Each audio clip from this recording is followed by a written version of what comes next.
আমি লাড়ির আঘাত সইতে পারি, কিন্তু কথার আঘাত না। আমি একজন জেলে, আমি গর্ব করে বলতে পারি আমি একজন কৃষকের ছেলে।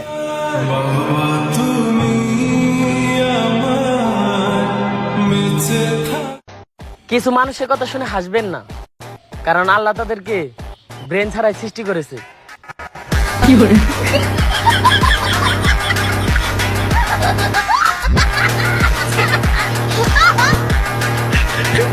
নিজের ভালো লেগে আমার বদনাম যা কই রাখা।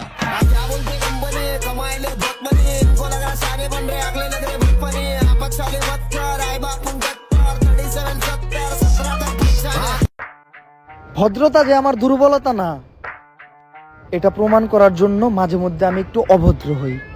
যায়া বান্দালয় আই ফটকারে চোরে চাললে কট খায় রে, তোর ফ্লো তো লাগে খটকারে, গানের ভিত্তে বরুম সলতারে আঙ্গ ছবি বড় বাইস্তা তগোডা সে শটকারে কারে